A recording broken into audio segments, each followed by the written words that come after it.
क्या आवाज? ओके, चलिए। तो अगेन स्वागत है आप सभी का and good evening to all of you.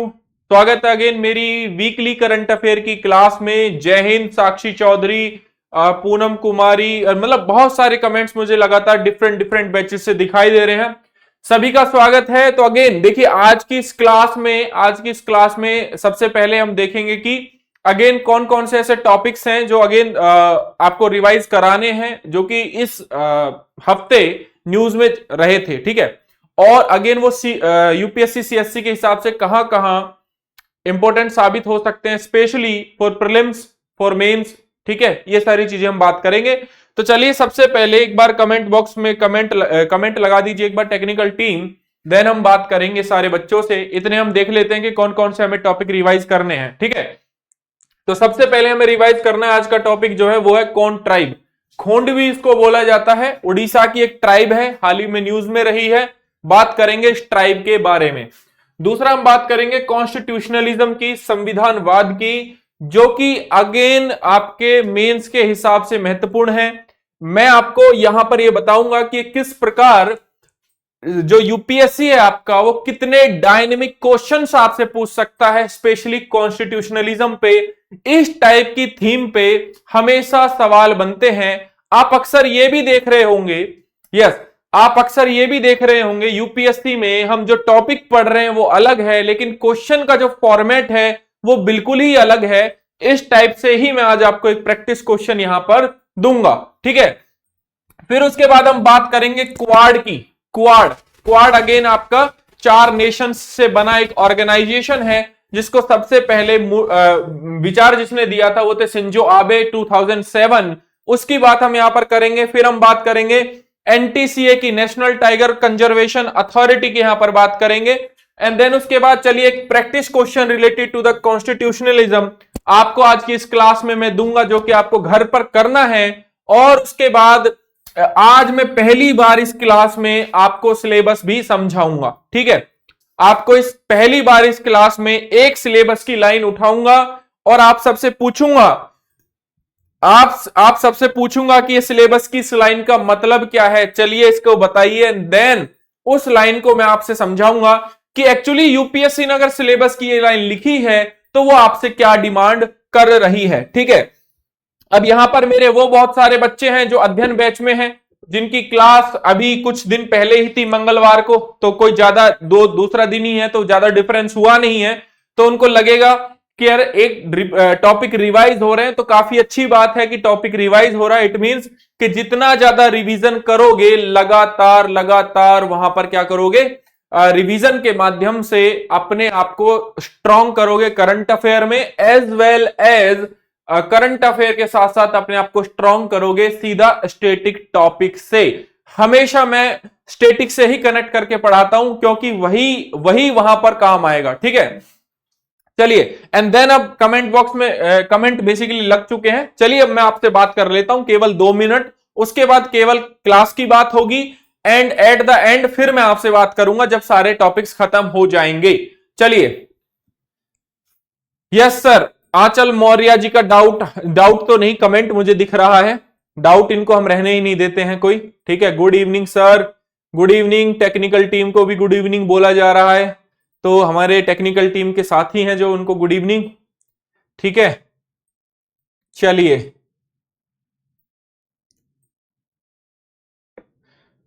Sir मैं आपकी अत्यंत प्रिय छात्र, कायनात है, कायनात है, क्या है, मतलब दिखा नहीं नाम अच्छे से। ठीक है, चलिए स्वागत है बेटा।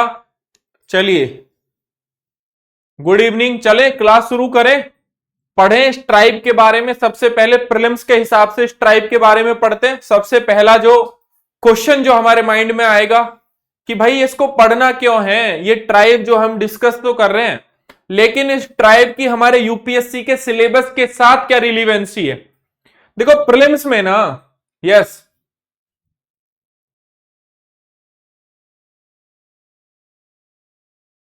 ये आवाज वॉइस थोड़ा इंटरप्ट हो रही है, मतलब बहुत सारी जगह वॉइस आ रही है, कुछ इश्यू है क्या? चलिए, तो सबसे पहले कुछ इश्यू है या फिर कंटिन्यू करें? ठीक है। तो यहां पर अगर आप देखोगे तो सबसे पहले हम इस कोंड ट्राइब के बारे में बात करेंगे, जो कि उड़ीसा की एक ट्राइब है, जो कि उड़ीसा की एक ट्राइब है। एंड साथ ही साथ पीवीटीजी में के भी शामिल है, पीवीटीजी में भी शामिल है। हम इस ट्राइब को इसलिए पढ़ रहे हैं क्योंकि यूपीएससी ने हाल फिलहाल में अपने प्रीलिम्स में यह सवाल पूछा था, विशेष रूप से कमजोर जनजातीय समूह, पर्टिकुलर वल्नरेबल ट्राइबल ग्रुप्स के बारे में यूपीएससी ने सवाल पूछा था।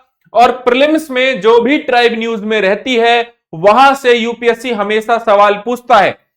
जैसे एक बार यूपीएससी ने सवाल पूछा था, इधर मधेसी लगा दिया था, इधर बता दिया था ये चेचन्या है, इधर बता दिया था कि ये म्यांमार से आए हुए लोग हैं, तो यहां पर ये बता दिया था और यहां पर देश दे दिए थे। एंड देन बोला कि मैच द फॉलोइंग करो, मैच द फॉलोइंग करो। इसलिए ये थीम जो है बहुत महत्वपूर्ण है, क्योंकि यूपीएससी ने मल्टीपल टाइम 2013 से अब तक जो ट्राइबल ग्रुप्स हैं उस पर यूपीएससी ने सवाल पूछा है।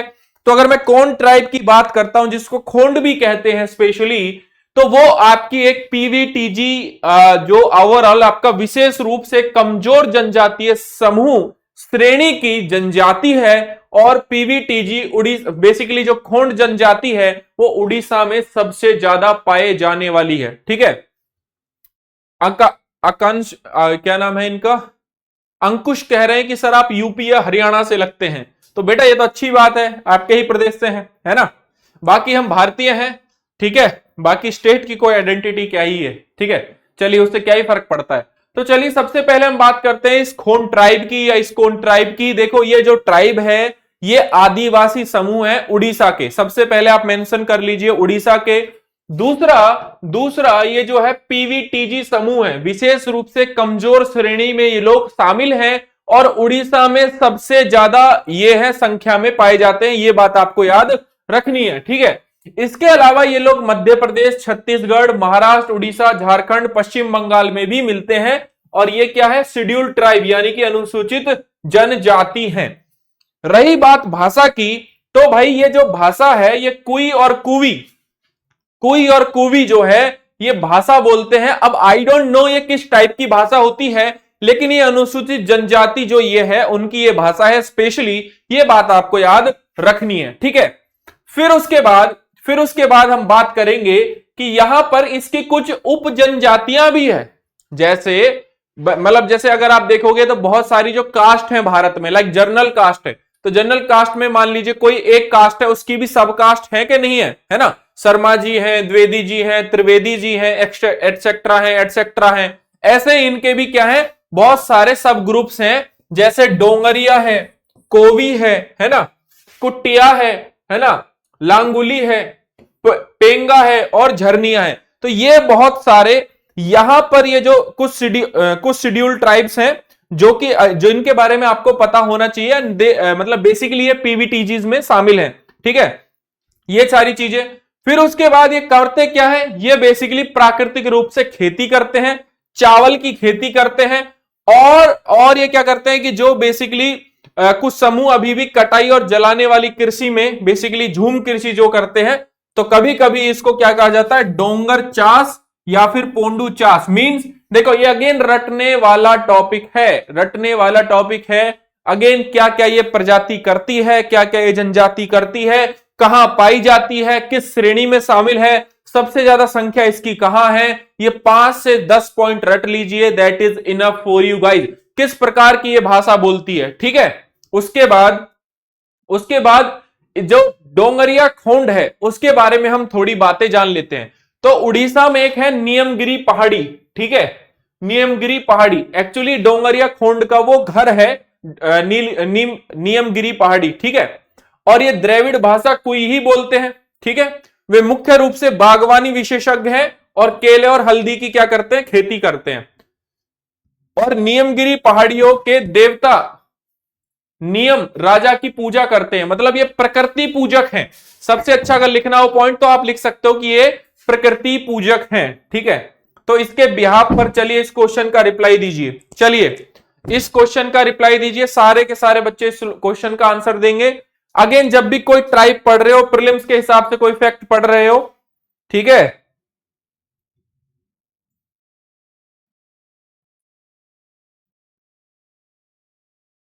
चलिए एक बार इसका आंसर, करंट्स के नोट्स कैसे बनाएं मुझे नहीं पता, मजा नहीं, अच्छा ठीक है।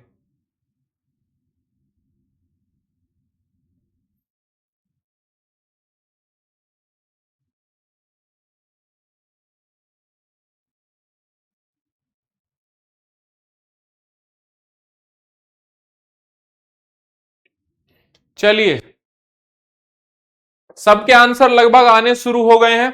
कोई बी बोल रहा है, कोई सी बोल रहा है। देखो ये उत्तराखंड में पाए जाते हैं, ये तो गलत हो गया है। ये कुई भाषा बोलते हैं, ये वाली बात बिल्कुल सही है, और पीबीटीजी में शामिल है तो बिल्कुल सही है। इसलिए 2 और 3 जो है वो बिल्कुल करेक्ट आंसर हो जाएगा। तो जिनका आंसर बी है वो बिल्कुल सही है, क्योंकि मैंने मतलब स्टार्टिंग में ही ये बोला था कि ये जो ट्राइब है ये पीवीटीजी में शामिल है, पीवीटीजी में शामिल है, यानी कि विशेष रूप से कमजोर श्रेणी के जनजातीय समूहों में ये शामिल है। और टोटल पीवीटीजी कितने हैं भारत में, ऐसी कितनी जनजातियां नोटिफाई है? टोटल 75। लिख लो कहीं पे भी, कहीं पे लिख लो। भारत में पीवीटीजी का फुल फॉर्म है पर्टिकुलर वल्नरेबल ट्राइबल ग्रुप, विशेष रूप से कमजोर जनजातीय समूह। ये इसका बेटा फुल फॉर्म है, दिख नहीं रहा है क्या आपको यहां पे, है ना। टोटल भारत में कितनी जनजातियां ऐसी? 75 जनजातियां। टोटल कितनी है? 75 जनजातियां हैं। लिख लो, अपने नोट्स में मेंशन कर लो, क्योंकि यूपीएससी ने जो ये सवाल पूछा था, यूपीएससी ने जो ये सवाल पूछा था ना बेटा, इस सवाल में केवल अगर एक ऑप्शन आपको पता होता कि देश में अब तक आधिकारिक तौर पर 95 पीवीटीजी अधिसूचित हैं, अगर आप इसको गलत कर देते हो, क्योंकि 75 है, 95 लिखा हुआ है, तो मतलब तीसरा ऑप्शन गलत, तो वो ऑप्शन काट दीजिए जो तीसरा ऑप्शन जहां जहां है। तो तीसरा ऑप्शन ए में भी है, बी में भी है और डी में भी है। तो अगर आपको 1, 2 और 4 ये भी नहीं पता है, तब भी आपका करेक्ट आंसर हो जाएगा, करेक्ट आंसर आ जाएगा सी। और इसी टेक्निक को बोलते हैं एलिमिनेशन टेक्निक। क्या बोलते हैं? Elimination technique. केवल और केवल एलिमिनेशन टेक्निक में ऐसा होता है कि केवल और केवल 4 पॉइंट में, 3 पॉइंट में हमें कोई एक पॉइंट पता होता है, उस पॉइंट के आधार पर हमारा सही उत्तर निकल के आ जाता है। इतनी ज्यादा नॉलेज की आवश्यकता नहीं होती है, ठीक है। इसलिए मैं कह रहा हूं यह चीज आपको पता होनी चाहिए, ठीक है। चलो, तो करेक्ट आंसर इज सी, इस वाले का आंसर का। तो इसलिए मैं हर चीज पे क्वेश्चन कराता हूं, ताकि आपकी माइंड की जो क्लियरिटी है क्वेश्चंस को लेके, यूपीएससी किस लेवल तक का सवाल पूछता है, खुद यूपीएससी के प्रीवियस ईयर में आए हुए क्वेश्चंस में कराता हूं, ताकि आपका माइंड क्लियर हो कि देखो अगर ये थीम पढ़ रहे हैं तो इस थीम पर इस टाइप का क्वेश्चन बन रहा है, ठीक है। ऐसे ही क्वेश्चन अच्छे लगते हैं, अविष्का कह रही है। हाँ, जो मैं क्वेश्चन अपनी करंट की क्लास में पूछता हूं डेली 6 बजे वाईटी वाले सेशन में, वहां पर क्या थे?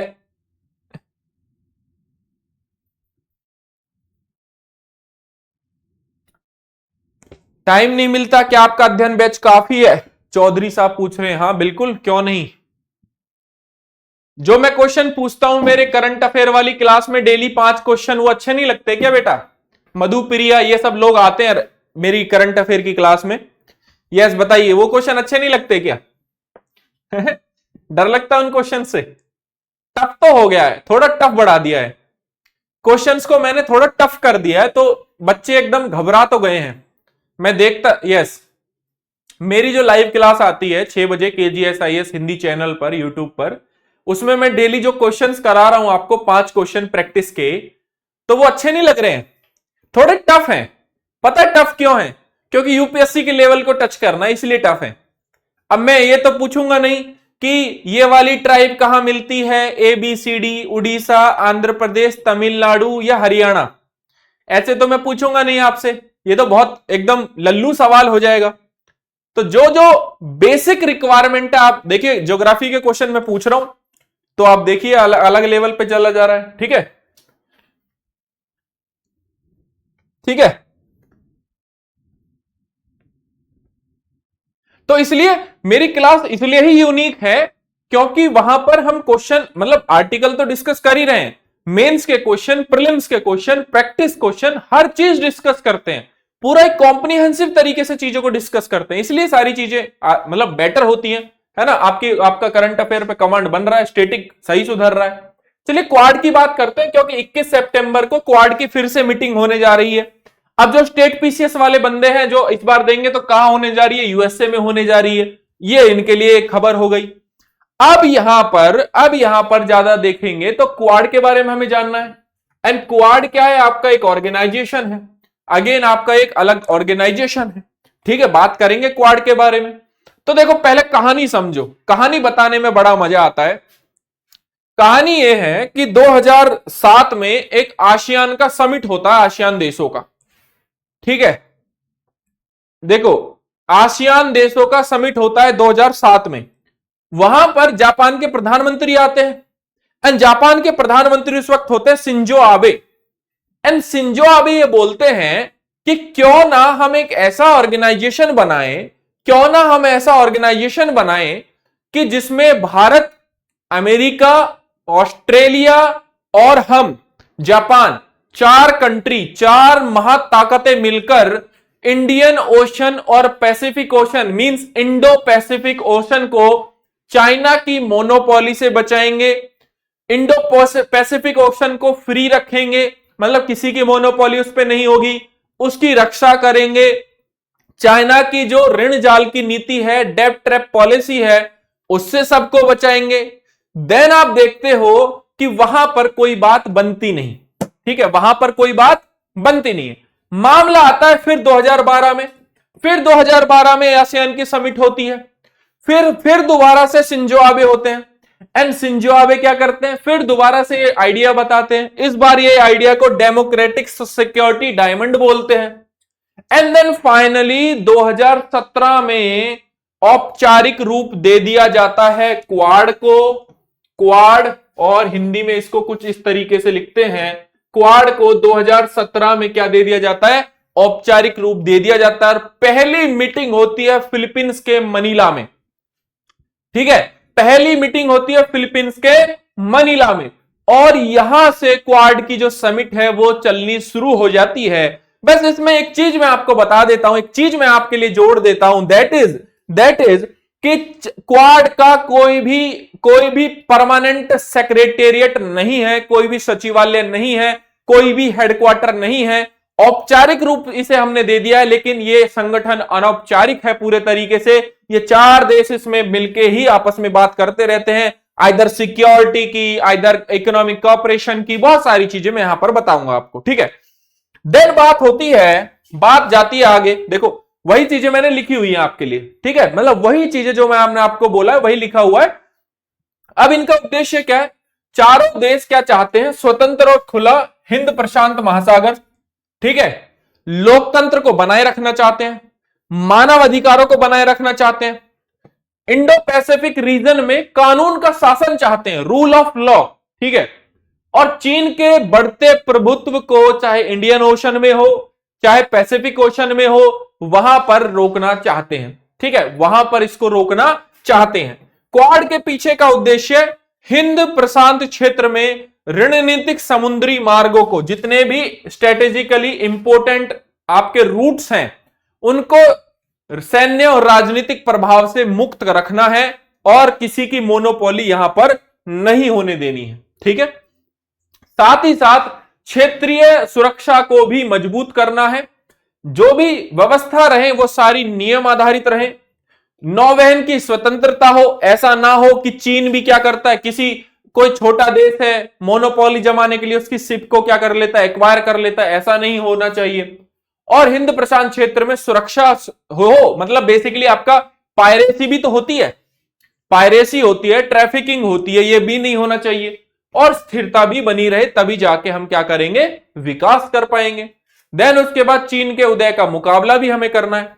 इसलिए इन्होंने क्या करा, इंडो पैसिफिक रीजन में इंफ्रास्ट्रक्चर को डेवलप करने के लिए 50 बिलियन डॉलर की जो है आवंटित करने का निर्णय लिया 2022 में इन 4 देशों ने, इन क्वाड देशों ने। ठीक है, क्वाड में कितने देश हैं, ये बन जाएगा स्टेट पीसीएस का क्वेश्चन, पब्लिक सर्विस कमीशन का क्वेश्चन।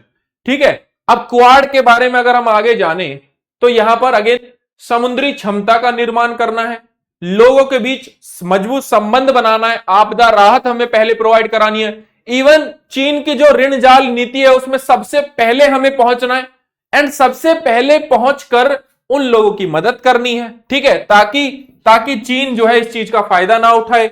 चीन की वजह से कितने लोग बर्बाद हुए, चीन की वजह से श्रीलंका बर्बाद हुआ, चीन आपका बांग्लादेश में घुसा हुआ है, म्यांमार में घुसा हुआ है, पूरा साउथ चाइना सी बोलता है, 9 डैश लाइन को बोलता है हमारी है, ठीक है। चीन अफ्रीका में भारी इन्वेस्टमेंट कर रहा है, चीन पाकिस्तान में भारी इन्वेस्टमेंट कर रहा है। तो इस सबकी जो मोनोपोली है ये 4 देश मिलके ही रोक सकते हैं। अब कहेंगे भारत क्यों है? भैया भारत इसलिए है कि क्योंकि भारत ही एकमात्र ऐसा कंट्री है इंडियन ओशन में जो चीन की टक्कर झेल सकता है या चीन का मुकाबला कर सकता है। अदरवाइज कोई कंट्री ऐसा नहीं है इंडियन ओशन में स्पेशली, इसलिए भारत को भी साथ रखा, ठीक है, भारत को भी साथ रखा, ठीक है। चलिए समझ में आया, समझ में आया? हाँ, क्वाड्रिलेटरल सिक्योरिटी डायलॉग, ठीक है, इट्स ओके। और हाँ, यूपीएससी का एक प्रीलिम्स का क्वेश्चन और बन सकता है स्टेट पब्लिक सर्विस कमीशन का। मालाबार जो एक्सरसाइज है वो इन क्वाड देशों के बीच होती है, इन चारों राज्यों के बीच होती है, ये पता होना चाहिए। बिल्कुल, क्या कह रहे हैं मुस्तफा क्या कह रहे हैं?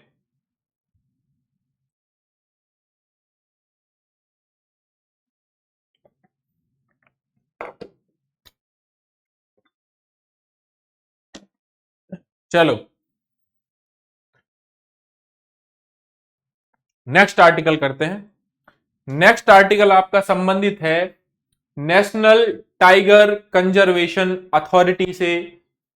हुआ यह है कि रिसेंटली एक लेटर भेजा गया एनटीसीए को, जो कि एक अपेक्स बॉडी है, उनसे यह बोला गया कि टाइगर कंजर्वेशन एरिया में जितने 19 स्टेट्स में जो भी विलेजर्स हैं, जो टाइगर जहां रहता है उसके कोर जोन में रहते हैं, उनको वहां से हटाना है। इस मेन न्यूज के मामले में ये जो है अखबार में ये जो है आर्टिकल प्रिंट हुआ। तो खैर इतनी कोई खास खबर है नहीं, लेकिन हमें यहां से एक बॉडी के बारे में जरूर जानना है, दैट इज एनटीसीए। क्योंकि यूपीएससी इन्वायरमेंट से रिलेटेड जो बॉडीज हैं उस पर हमेशा सवाल पूछता है। जैसे अगर आप देखोगे तो यूपीएससी ने एनजीटी पर सवाल पूछा हुआ है, नेशनल ग्रीन ट्रिब्यूनल, राष्ट्रीय हरित न्यायाधिकरण, ठीक है। यूपीएससी ने national board for wild life पे सवाल पूछा हुआ है, जिसकी अध्यक्षता कौन करते हैं? भारत के प्रधानमंत्री स्वयं इसकी अध्यक्षता करते हैं। तो इन पर सवाल पूछा हुआ है। यूपीएससी ने आईपीसीसी पर सवाल पूछा हुआ है ना। तो बहुत सारे सवाल यूपीएससी ने पूछे हुए हैं इन सारी चीजों पर। तो भैया इन्वायरमेंट से रिलेटेड या फिर ये जो आपका सिलेबस है इसमें स्पीसीज के कंजर्वेशन में एनटीसीए का बड़ा रोल है, तो एनटीसीए के बारे में हम जानेंगे। तो ये एनटीसीए की साइट से ही मैंने उठाया, क्या क्या नोट करना है लिख लो। एनटीसीए की स्थापना, अगर हिंदी में लिखना है तो लिख लो कि एनटीसीए की स्थापना भारत के वन्य जीव, yes, wild life protection act, वन्य जीव संरक्षण अधिनियम 1972 के तहत हुई थी। इसलिए ये एक सांविधिक निकाय है या वैधानिक निकाय है। सांविधिक निकाय यानी कि स्टैट्यूटरी बॉडी है। So NTCA is established under wildlife protection act 1972। That's why NTCA is a statutory body. The NTCA is a statutory body, ठीक है, ये चीज समझ लीजिए। NTCA is headed by ministry of environment and forest climate change minister, ठीक है। NTCA की जो अध्यक्षता है वो कौन करते हैं? भारत के पर्यावरण और जलवायु परिवर्तन मंत्रालय के जो मंत्री होते हैं वो इसकी अध्यक्षता करते हैं। मतलब English as well as Hindi, ताकि दोनों को कोई समस्या ना हो। जितने भी बच्चे मेरे यहां पर हैं किसी को कोई समस्या ना हो जाए बस, ठीक है। फिर उसके बाद हम बात करते हैं बेटा, ये जो भूपेंद्र यादव जी हैं, ये इसके वर्तमान में in present Bhupendra Yadav is the head of NTCA. वर्तमान में एनटीसीए के जो बेसिकली अध्यक्ष हैं वो हैं भूपेंद्र यादव, ठीक है, भूपेंद्र यादव। और ये बेसिकली ऑनरेबल मिनिस्टर हैं ministry of environment, forest and climate change के, ठीक है, ये सारी चीजें मैंने यहां पर बता दी, इसमें कुछ इतना खास था नहीं, लेकिन हां एक चीज मैं आपसे जरूर पूछना चाहूंगा, मैंने लास्ट क्लास में भी पूछी थी, टोटल टाइगर रिजर्व कितने हैं भारत में? क्योंकि ये क्या करती है, ये बॉडी क्या करती है, ये बॉडी का उद्देश्य है टाइगर के जितने भी प्रकार के टाइगर हैं टोटल, जैसे 7 प्रकार की बिल्लियां हैं, बिल्ली मतलब बिल्लियां इन द सेंस कि भाई टाइगर बहुत सारे हैं ना हमारे यहां पर, टाइगर है, चीता है, आपके लायन है, ये सब इनके संरक्षण एनटी के हाथ में होता है। अब मुझे बताइए टोटल टाइगर रिजर्व कितने हैं भारत में? देखो सबका आंसर आने लग गया है, मुझे सबका आंसर आने लग गया है, कह रहे हैं कि एक बच्चा है, क्या नाम है इसका, रुकना एक बार नाम देखने दो, रामेश्वरम लोढ़ा, राम नरेश लोढ़ा, कह रहा है कि वाइल्ड लाइफ प्रोटेक्शन एक्ट 1986 है ना, अरे गधे बच्चे, वो इन्वायरमेंट प्रोटेक्शन एक्ट 1986 है और वाइल्ड लाइफ प्रोटेक्शन एक्ट 1972 है। मेरा प्यारा गधेड़ा बच्चा, गौर से देखो, गौर से पढ़ा करो, टोटल भारत में 55 टाइगर रिजर्व है, 55 टाइगर रिजर्व है, और लास्ट में राजस्थान में जो अभी हाल ही में, राजस्थान में हाल ही में जो टाइगर रिजर्व बना है उसका नाम बता दो, उसका नाम बता दो, राजस्थान में जो हाल ही में, एमपी में सबसे ज्यादा है, एमपी में सबसे ज्यादा है, एमपी में सबसे ज्यादा है, बिल्कुल सही बात है। एक लड़की लिख रही है, लड़की है लड़का है, विकास कुमार कह रहा 555। एमपी में सबसे ज्यादा है, ठीक है। नागार्जुन श्रीशैलम सबसे बड़ा है, बिल्कुल, नागार्जुन श्रीशैलम सबसे बड़ा है। बोर टाइगर रिजर्व महाराष्ट्र सबसे छोटा है, बहुत बढ़िया। धौलपुर हाल ही में बना है, ठीक है। चलिए कोई बात नहीं, बहुत बढ़िया, मतलब सबको पता है यार, बिल्कुल बहुत बढ़िया। एनटीसीए की फुल फॉर्म पूछ रहे हैं, बताओ। National tiger conservation authority.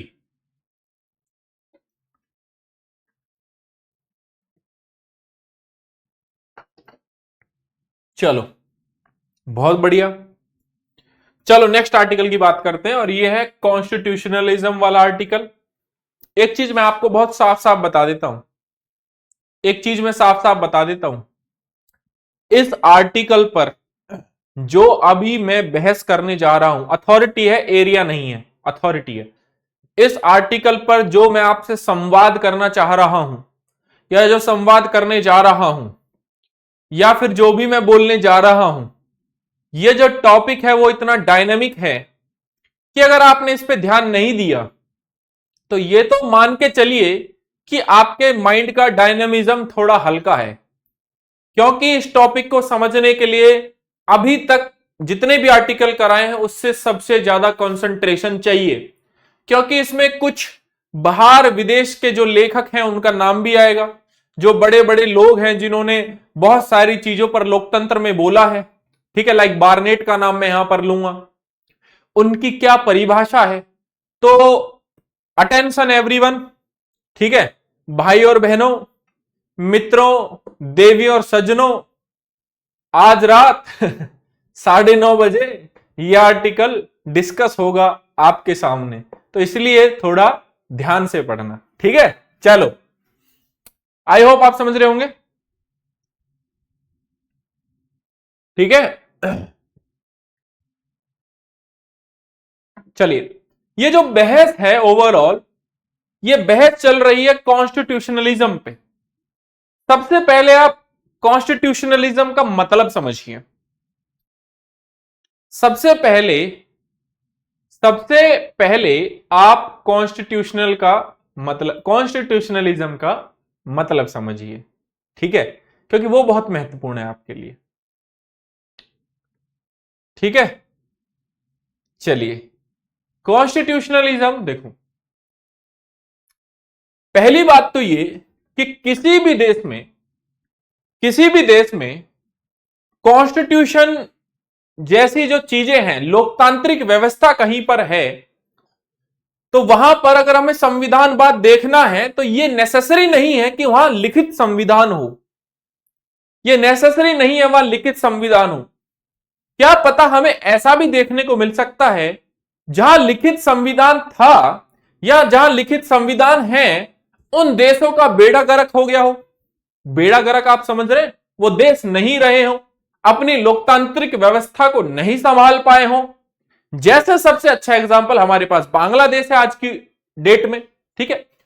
इसके बाद बहुत सारे ऐसे देश भी हैं जहां पर इतना बड़ा रिटर्न कॉन्स्टिट्यूशन नहीं है लाइक इंडिया, और वहां की लोकतांत्रिक व्यवस्थाएं इतनी बेहतर हैं कि संविधानवाद वहां पूरे तरीके से दिखता है। भूटान में आप देखोगे तो ऐसा जरूरी नहीं कि हर जगह संविधान हो, लेकिन भूटान आप देखो, है ना, भूटान आप देखो। वहीं दूसरी ओर म्यांमार आप देखो, कितना खराब देश है, मतलब फिलहाल मिलिट्री रूल आ गया। श्रीलंका देखो, खराब हो चुका है, जबकि उनका खुद का कॉन्स्टिट्यूशन है उनके पास। तो संविधानवाद में कॉन्स्टिट्यूशनलिज्म में सबसे नंबर वन 4 चीजों की रिक्वायरमेंट है, 4 चीजों की रिक्वायरमेंट है। तो उससे पहले हम परिभाषा जानेंगे, फिर हम जानेंगे कौन सी 4 चीजें की रिक्वायरमेंट है। अगर आपसे ये पूछा जाए कि भारत में संविधानवाद क्या है या विश्व का संविधानवाद के जो कॉन्सेप्ट है वो क्या है, तो डगलस ग्रीनबर्ग ने एक बहुत अच्छी परिभाषा दी संविधानवाद पर और कहा कि संविधानवाद सामान्य राजनीतिक शक्ति पर सीमाओं के प्रति प्रतिबद्धता है। ठीक है, बहुत बहुत बड़ा स्टेटमेंट है ये, आपको ऐसा लग रहा होगा बड़ा स्टेटमेंट है।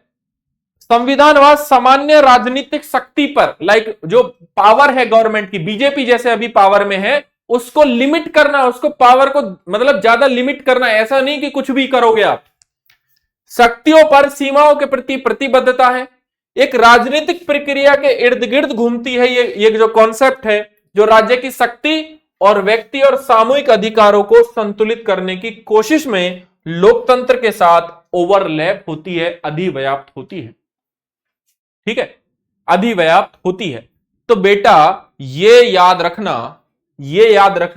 कि ये जो अगर आपसे कभी क्वेश्चन पूछा गया भविष्य में, कभी कोई आपसे पूछ ले, तो बोलना कि सर डगलस ग्रीनबर्ग के अनुसार संविधानवाद सामान्य राजनीतिक शक्ति पर सीमाओं के प्रति प्रतिबद्धता है। यह एक राजनीतिक प्रक्रिया के इर्द गिर्द घूमती है जो राज्य की शक्ति और व्यक्तिगत और सामूहिक अधिकारों को संतुलित करने की कोशिश में लोकतंत्र में अधिव्याप्त या ओवरलैप होती है। यह है परिभाषा। फिर उसके बाद बॉर्नेट जी आए, फिर उसके बाद बॉर्नेट जी आए, हिलेयर बॉर्नेट ने यह कहा कि किसी भी राज्य में या किसी भी देश में अगर ये 4 प्रोसेस हमें देखने को मिल जाए तो आप कह दीजिएगा कि वहां से ज्यादा बढ़िया कुछ, वहां से बढ़िया व्यवस्था या वहां से बढ़िया एडमिनिस्ट्रेशन या वहां से अच्छा लोकतंत्र कहीं भी नहीं है। वहां से अच्छा लोकतंत्र कुछ भी नहीं है। क्या क्या 4 भी चीजें बताई हिलेयर बॉर्नेट ने? पहला यह बताया कि कानून और संवैधानिक सीमाओं के भीतर सत्ता का प्रयोग, मतलब जो पावर में वहां पर व्यक्ति है, जो पावर में व्यक्ति है वो कानून के दायरे में रहकर काम करता है, संविधान के भीतर दायरे में रहकर काम करता है, तो हम कह सकते हैं कि उस देश में अच्छी व्यवस्था है, संविधानवाद के लक्षण दिखते हैं। दूसरा, सत्ता का प्रयोग व्यक्तिगत अधिकारों के सम्मान की धारणा की पुष्टि करना चाहिए। इसका मतलब यह है कि यहां मेरे जितने छोटे छोटे नन्हे मुन्ने बच्चे बच्चियां बैठी हैं, तो उनके भी व्यक्तिगत अधिकार लागू होने चाहिए, उनके भी व्यक्तिगत अधिकारों का सम्मान होना चाहिए। ऐसी लोकतांत्रिक व्यवस्था एक बेहतर व्यवस्था होती है। ऐसी लोकतांत्रिक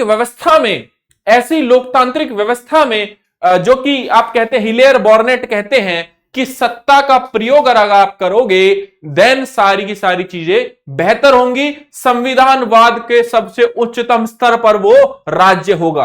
fundamental right is the best example, like article 226 and 32 in case of supreme court and in case of high court 226। ठीक है, सरकार के बीच किसी अंग को दी गई शक्ति के विभिन्न संस्थाओं के बीच पर्याप्त रूप से वितरण।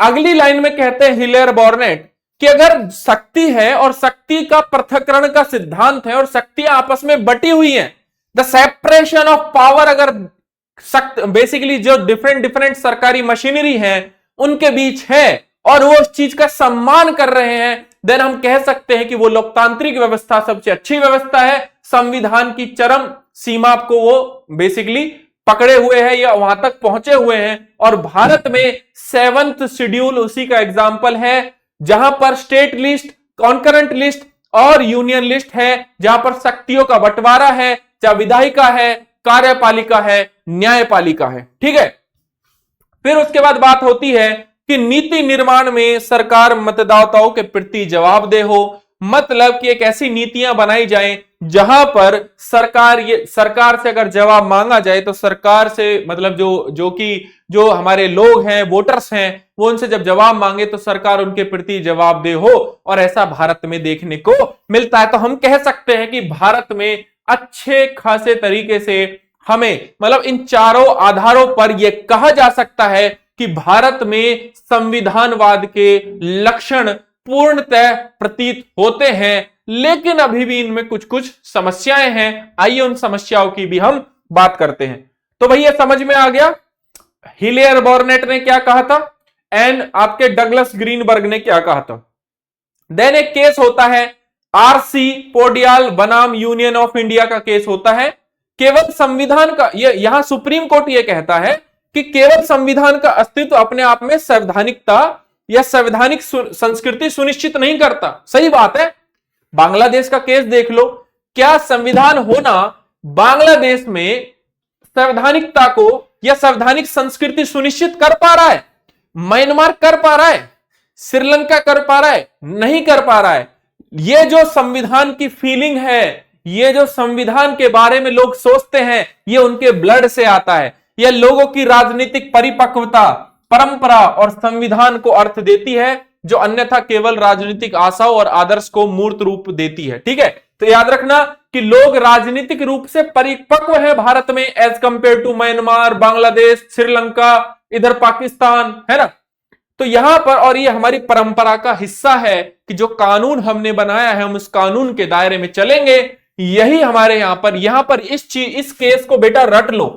मतलब ये क्या करता है, इस टाइप के केस अगर आप हवाला देखे लिखते हो ना कि सुप्रीम कोर्ट का आरसी पोडियाल बनाम यूनियन ऑफ इंडिया में ये चीज कही गई है, बेटा believe me you will get more marks in mains, you will get more marks in mains. ठीक है, चलिए, और वहीं से आपका रैंक जो है सुधरना शुरू होता है। तो पॉजिटिव क्या क्या है, भारत में सेपरेशन ऑफ पावर है, शक्तियों का पृथक्करण है, भारत में रूल ऑफ लॉ है। बिल्कुल, हम तो बोलते भी हैं कोई कानून से सर्वोच्च नहीं है, हमारे संघवाद का यह हिस्सा है कि कानून सर्वोच्च होगा, है ना। कोई भी कितना बड़ा हुआ नहीं, कानून से ऊपर कोई नहीं है, कानून सर्वोपरि है, सर्वोपरि कानून है। अनबाइस्ड जुडिशरी बिल्कुल है हमारे पास, क्यों नहीं unbiased judiciary. 99 constitution amendment act याद कीजिए, विधायिका लेके आई एनजेएसी, बोला गया कि अब ऐसा करेंगे कि जो जजेस की इंक्वायरी होगी, जजेस का ट्रांसफर होगा, अपॉइंटमेंट होगा by 99 constitution amendment act, NJAC नाम की संस्था करेगी।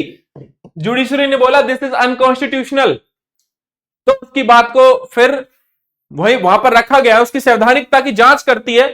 कोई भी कानून भारत में आता है उसकी संवैधानिकता की जांच ये करती है, बेसिक स्ट्रक्चर कहीं हार्म ना हो जाए इस चीज को ये देखती है। देन यू विल रियलाइज कि हमारी आज भी जो जुडिशरी है वो अनबाइज्ड है, वो पूरे तरीके से पूरे तरीके से हम कह सकते हैं कि हाँ, भारत में संवैधानिक संस्कृति और संवैधानिकता के लक्षण पूर्णतः इस वजह से दिखाई दे पड़ते हैं।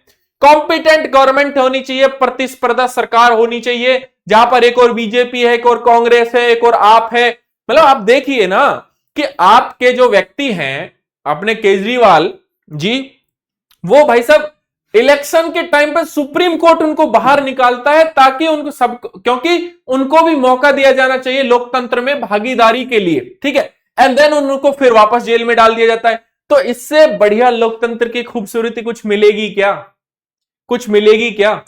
यहां पर कॉम्पिटेंट गवर्नमेंट में जहां जहां हमारे यहां तो यह संस्कृति है कि जब पार्टी किसी और की थी तो अटल बिहारी वाजपेयी को यूनाइटेड नेशन में भेजा जाता है रिप्रेजेंटेशन के लिए भारत की ओर से। यह हमारे यहां पर कितनी अच्छी बातें हैं। ठीक है, तो अगर आप देखोगे तो कॉम्पिटेंट गवर्नमेंट का होना बहुत जरूरी है। लीडर ऑफ अपोजिशन ये सब मिलकर कॉम्पिटेंट गवर्नमेंट को बनाते हैं। तो हमारे पास पॉजिटिव तो बहुत सारे भारत में, नेगेटिव क्या क्या है भाई? नेगेटिव क्या क्या है कि भाई संवैधानिकता पर हमेशा, संवैधानिकता की जो संस्कृति है उस पर हमेशा विवाद खिंचा रहता है, हमेशा लड़ाई चलती रहती है। क्या कारण है उसके पीछे? आइए बेटा कारण बताता हूं। सबसे पहला कारण, कभी कभी केंद्र सरकार हावी होने की कोशिश करती है सभी राज्यों पर। सबसे अच्छा एग्जांपल है 42nd अमेंडमेंट एक्ट 1976, 42वां संविधान संशोधन अधिनियम 1976, इंदिरा गांधी को याद कीजिए। और वही पॉजिटिव में याद कीजिए 44th कॉन्स्टिट्यूशनल अमेंडमेंट एक्ट 1978। इसे नेगेटिव चीज में याद कीजिए तीन तीन तीन फार्म लॉज, 3 कृषि कानून। अब ये बोलते हैं, राज्य बोलते हैं हमारे क्षेत्र में ओवरलैप करके स्टेट लिस्ट पे कानून ना दे रही है, तो ये गलत है ना। और बताइए, यूसीसी जो मामला है स्टेट का है, केंद्र उस पर हस्तक्षेप करता है। और क्या नेगेटिव हो सकता है? और नेगेटिव हो सकता है आर्टिकल 356 का प्रयोग कर देना, जहां राज्य को स्वतंत्र रूप से चलाया नहीं जाता है, चलने नहीं दिया जाता है, आराम से स्मूथली वर्क नहीं करने दिया जाता है। This is negative again. जहां पर केंद्र सरकार हावी होने का प्रयास कर रही है, सामंजस्य नहीं बिठा रही है ना।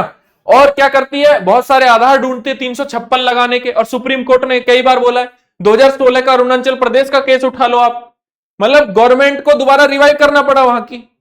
ठीक है, अब नेगेटिव देखिए अपने आसपास के देशों पे चाहिए। जब आप अपने आसपास के देशों में जाते हैं, then you will see Bangladesh संविधान के बाद क्या टिक पा रहा है? नहीं टिक पा रहा है।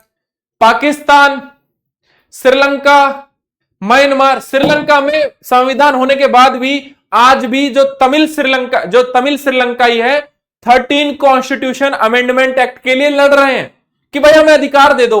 अगर अधिकार मिल जाता तो लिट्टे क्यों बनता?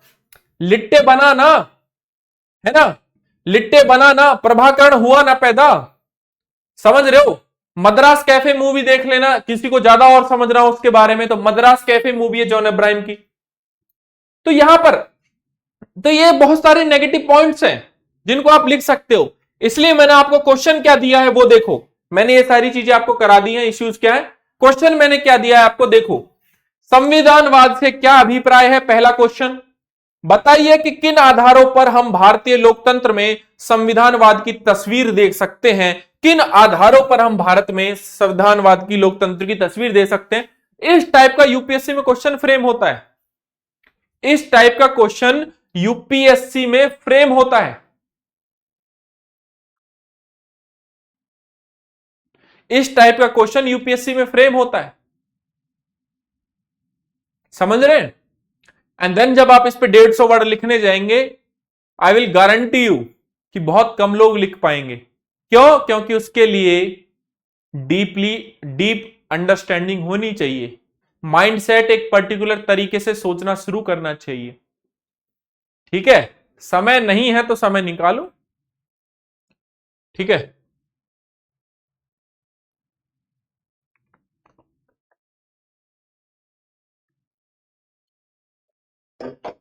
हो जाएगा, हो जाएगा। हाउस द जोश? यस प्लीज, हाउस द जोश बेटा? यस बेटा, हाउस द जोश? लो सर, हाई सर? चलो स्क्रीनशॉट ले लो, ले लिख लो, इसको नोट कर लो बड़ी अच्छे से, बहुत अच्छे से लिख लेंगे बिल्कुल। मोहरे को समझ को नहीं? अरे भाई हरियाणवी में बोलने लगा तो फिर तुम्हें समस्या होगी, इसलिए केवल पढ़ाई पे ध्यान दो। मारे समझ में को नहीं आता है, क्या कह रहा है ये? कौन है ये गधा बच्चा? है प्यारा गधा बच्चा कहूंगा इसको। हाई है ना? सुपर से भी ऊपर है, ये मिथुन के फैन लग रहे हैं मुझे। सुपर से भी ऊपर वाले मिथुन दादा के फैन लगते हैं मुझे। चलिए बहुत बढ़िया, खान सर के फैन बनिए हैं। खान सर जो हैं आपके, मैं तो उनसे बड़ा प्रभावित हूं।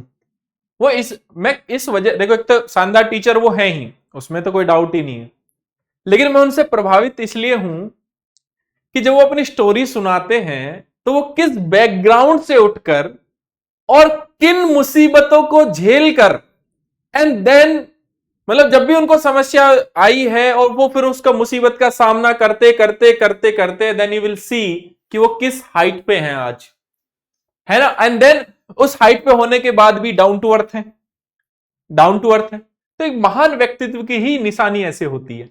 आप समझ रहे हैं इस बात को? क्या मतलब क्या नहीं देखा उन्होंने लाइफ में। उनका पहला वीडियो आप देखोगे ना, तो जब वो पढ़ाते थे, चलो आज तो उनका स्केल बड़ा हो गया, सारे अच्छी चीजें उपलब्ध करा दी सब कुछ। वो मैं मतलब हमने खुद ने उनकी वीडियोस देखे, वो पसीने से भीगे रहते थे पढ़ाते पढ़ाते। ये होता है स्ट्रगल, ठीक है। इसलिए मौका मिला है आपके लिए कुछ रिवॉल्यूशनरी अगर वो कर रहे हैं तो इसका फायदा उठाओ और निकलो, प्रशासन में भरो, प्रशासन जाओ, प्रशासन का हिस्सा बनो, ठीक है। चलो नेक्स्ट आर्टिकल तो नहीं है, लेकिन हाँ हम सिलेबस डिस्कस करेंगे और मैं आपसे फिर सिलेबस पूछूंगा। सिलेबस क्या है कि देखो ये यूपीएससी का GS2 है, जिसको हम पॉलिटी एंड गवर्नेंस बोलते हैं, और इसमें सोशल जस्टिस और इंटरनेशनल रिलेशन भी आता है आपका। तो इस लाइन का मतलब क्या है पहले ये समझाओ। देखो दिक्कत क्या है, यूपीएससी का जो सिलेबस है वो इंग्लिश में अवेलेबल है, सबसे बड़ी बात, सबसे बड़ी बात इंग्लिश में अवेलेबल है। अगर यूपीएससी की साइट पे जाओगे तो इंग्लिश में अवेलेबल है, हिंदी में नहीं है। कोई बात नहीं, मैं पढ़ाऊंगा आपको, मैं बताऊंगा। तो इस पहली लाइन का क्या मतलब है, कोई बताएगा मुझे? इस पहली लाइन का क्या मतलब है? यूपीएससी ने एक सिलेबस में एक लाइन दी है, उस लाइन में ये लिखा हुआ है इंडियन कॉन्स्टिट्यूशन, मैं हिंदी में कन्वर्ट कर देता हूं आपके लिए, भारतीय संविधान, हिस्टोरिकल अंडरपिनिंग ऐतिहासिक आधार, इवोल्यूशन फीचर्स विशेषताएं, अमेंडमेंट संशोधन, सिग्निफिकेंट प्रोविजन विशेष प्रावधान जो है, एंड बेसिक स्ट्रक्चर मूल जो ढांचा है। अब इसके बारे में बताओ मुझे, एक लाइन उठाओ यहां सिलेबस की, इसमें जो ये बोल रहा है हिस्टोरिकल अंडरपिनिंग, इसका मतलब क्या है? अब मेरे अध्ययन बैच वाले मुझे बता देंगे, ये बात मुझे पता है, क्योंकि उनको मैं डेली हर क्लास में सिलेबस तो करवाता ही हूं। अंडरपिनिंग इसको बोलते हैं ऐतिहासिक आधार। यस बेटा, क्या होता है ऐतिहासिक आधार?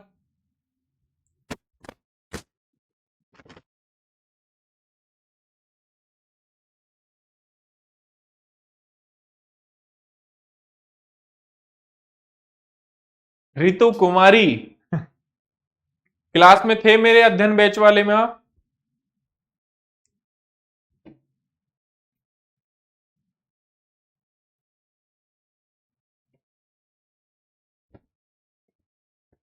बताओ। तो इसका मतलब यह है कि जितनी भी संविधान में, संविधान को इंक्लूड, कोई भी चीज है, कोई भी चीज संविधान में अगर जारी मतलब डाली जा रही है, चाहे संघवाद डाला जा रहा हो, एकीकृत न्यायिक व्यवस्था डाली जा रही हो, चाहे पार्लियामेंट्री सिस्टम डाला जा रहा हो, उसके ऊपर जो बहस हुई है, ठीक है, जो डिबेट हुई है, यानी कि जो डिबेट हुई है वो इसमें शामिल है। क्या क्या हमने क्या क्या सोर्सेज लिए हैं, वो सोर्सेज शामिल है, ठीक है। फिर उसके बाद हमारे पास कुछ चार्टर एक्ट और government of India act, specially 1999 और 1935 से हमने क्या क्या उठाया है, कहां कहां से क्या उठाया है, वो सब इस हिस्टोरिकल अंडरपिनिंग में आएगा, जो कि हमारे संविधान की रचना के लिए, संविधान को बनाने में जो मदद किया है। ये सारी की सारी चीजें कहां पर आएंगी? हिस्टोरिकल अंडरपिनिंग पर। ठीक है, बहुत बढ़िया लिखा है आपने जायसवाल साहब। ठीक है, दूसरा इसमें आता है हिस्टोरिकल अंडरपिनिंग के अलावा इसमें आता है अगेन आपका इवोल्यूशन। इवोल्यूशन, इस इवोल्यूशन का मतलब क्या है?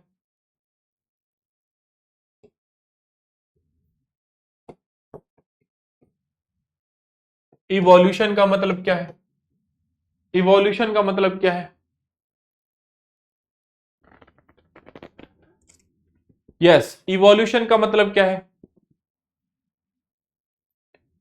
एक एक शब्द का मतलब समझाऊंगा। यूपीएससी ने जो सिलेबस आपसे पूछा है उसमें एक एक शब्द का मतलब। इवोल्यूशन का मतलब चुनौतियां नहीं। इवोल्यूशन का मतलब यह है कि संविधान में बाद में समय समय के साथ हमें क्या मिला। जैसे क्या संविधान के स्टार्टिंग में फंडामेंटल ड्यूटीज थी? नहीं थी, बाद में मिली। क्या राइट टू एजुकेशन स्टार्टिंग में था? नहीं था, बाद में आर्टिकल 21 में जोड़ा गया। क्या संविधान में सुप्रीम कोर्ट की बहुत सारी जजमेंट हैं जिसकी वजह से, या बहुत सारे ऐसे अमेंडमेंट्स हैं जिसकी वजह से संविधान में जो नई नई चीजें जुड़ी हैं, संविधान समय काल परिस्थिति के अनुसार जो बदला है, वही संविधान का क्या होगा? इवोल्यूशन, बदलाव। ठीक है, चलिए नेक्स्ट जो है, इवोल्यूशन के बाद बात आती है फीचर की। संविधान के फीचर क्या है? फीचर, विशेषताएं क्या है?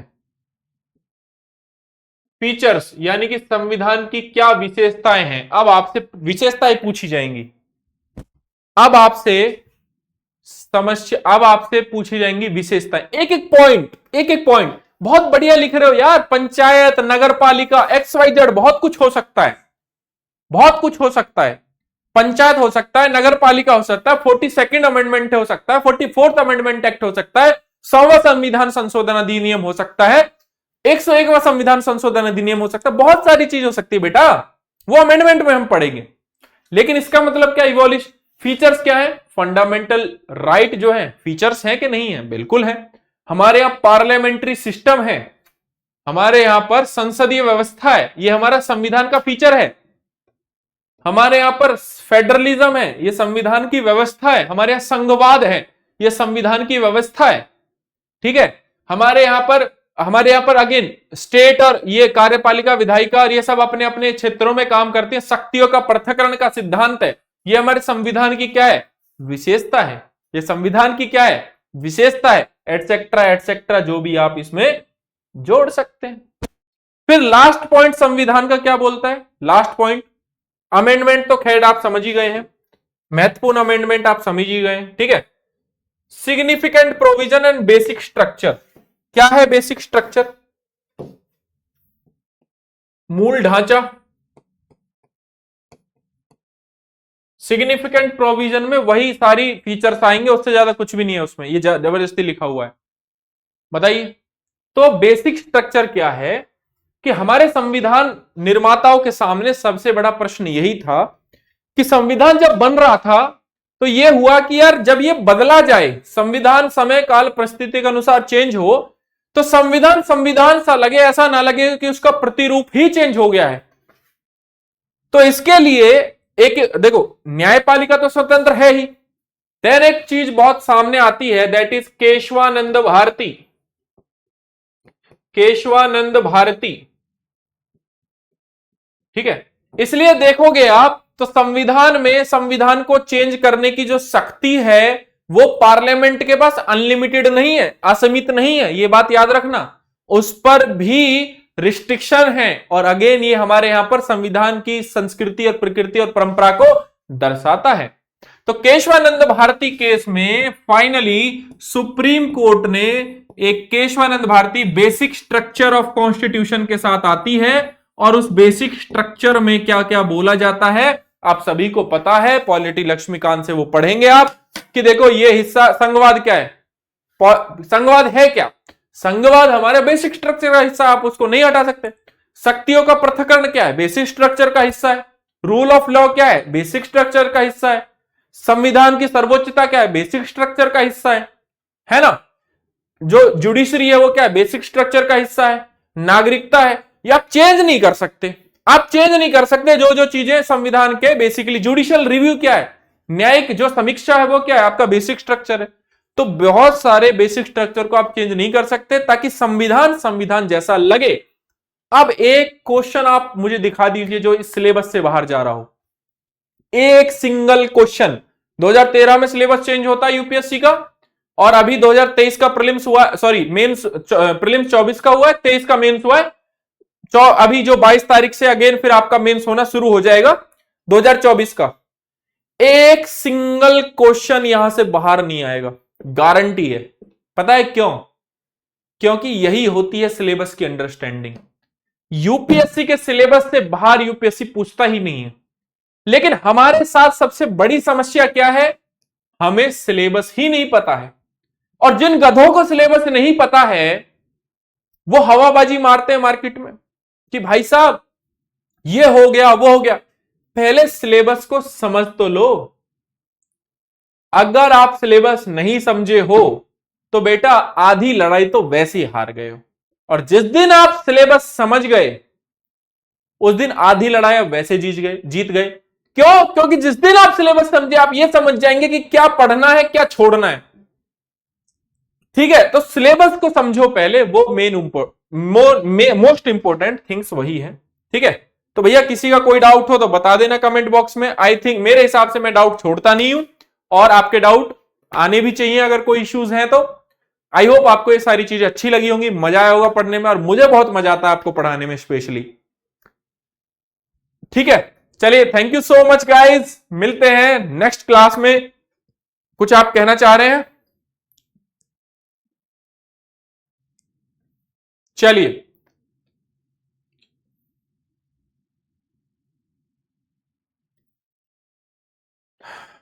चलिए, thank you so much guys, मिलते हैं नेक्स्ट क्लास में। जय हिंद।